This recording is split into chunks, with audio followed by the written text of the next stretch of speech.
इतनी रात को किसका फोन है? पता नहीं, अननोन नंबर है, शायद अपूदी का होगा। वो बहुत मिस कर रही थी मुझे, रो रही थी वहां पे। Hello hello Anirudh.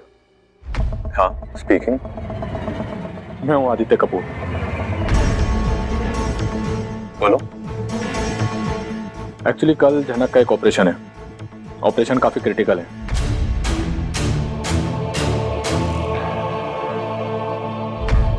सब कुछ इतना सडनली हुआ कि actually it was an emergency. कल सुबह जनक के कुछ टेस्ट होने वाले हैं। अगर सब कुछ ठीक रहा तो फिर दोपहर में उसका ऑपरेशन शुरू होगा। एग्जैक्टली किस चीज का ऑपरेशन है? वो सब बात की बात है अनिरुद्ध। ऑपरेशन के लिए एक बॉन्ड साइन करना है। हालांकि वो तो मैं कर दूंगा, मुझे उसमें कोई दिक्कत नहीं है, लेकिन जनक चाहती थी कि तुम्हें एक बार इन्फॉर्म कर दूं। और अब सब कुछ इतना जल्दी जल्दी हो रहा है और अनी को ये खबर आदित्य कपूर दे रहा है तो कुछ ईगो भी सामने तो आता ही है। पर अब अनी को सच जानना है, पूरा सच। उसे समझ नहीं आ रहा कि वो अर्शी के सामने कैसे खुल के बात करे। मुझे ऐसा नहीं लगता कि तुम आ पाओगे, तो इट्स ओके। लेकिन ऑपरेशन है किस चीज का? क्या ही करोगे तुम ये जानकर? अगर तुम आओगे तो जान ही लोगे, और अगर नहीं आ पाए तो फिर क्या ही फर्क पड़ता है अनिरुद्ध? किसी भी चीज का ऑपरेशन हो। तुमने मुझे इन्फॉर्मेशन देने के लिए कॉल किया है ना, तो बताने में प्रॉब्लम क्या है कि ऑपरेशन है किस चीज का? अनी किसका फोन है, किसका ऑपरेशन है? लोग अनिरुद्ध, मैं सिर्फ जनक के कहने पे तुम्हें कॉल कर रहा हूँ। मुझे ये समझ में नहीं आता कि तुम दोनों के बीच में ऐसा क्या है जिसकी वजह से उसने मुझे। और अब आदित्य बोलते बोलते रुक सा गया, पर उसे गुस्सा भी आता है अनी पर। इतना प्यार आखिर क्यों करती है जनक उससे? उसे ऐसा लगता है कि तुम्हें इन्फॉर्म करना उसकी ड्यूटी है। ट्रस्ट मी, मुझे ऐसा बिल्कुल भी नहीं लगता है।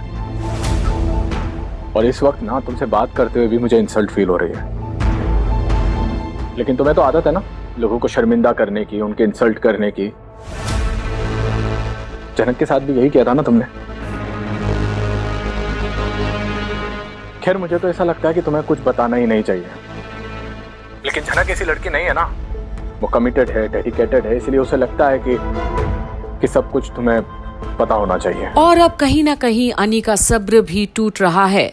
आदित्य उसे इतना कुछ सुना रहा है, पर बात क्या है वो नहीं बता रहा ऑपरेशन के बारे में। और अर्शी भी वहीं खड़ी है, सुन रही है सारी बातें। एनीवेज, जो सिम्टम्स देख के जनक के डॉक्टर को लगा था कि वो प्रेग्नेंट है, असल में वो सिम्टम्स प्रेगनेंसी के नहीं थे।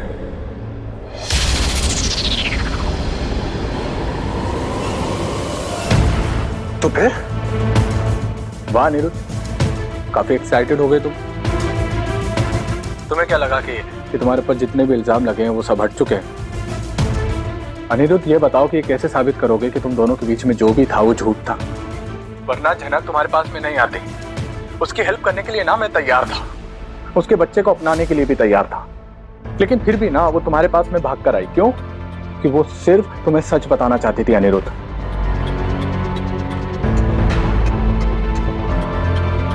लेकिन तुम ना बहुत लकी हो अनिरुद्ध। देखो आखिरकार तुम्हारे सर से सारे इल्जाम तो हट गए।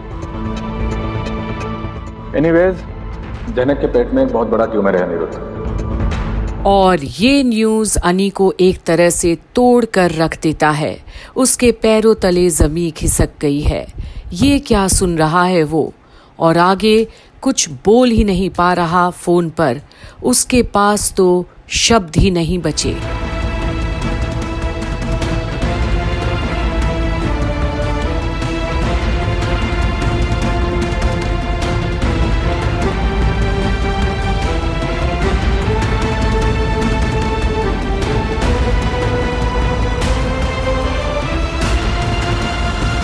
और अब अनी को निर्णय लेना है बहुत जल्दी कि उसे अब क्या करना है। अगर तुम मुंबई गए तो वो दिन तुम्हारे और मेरे रिश्ते का आखिरी दिन होगा।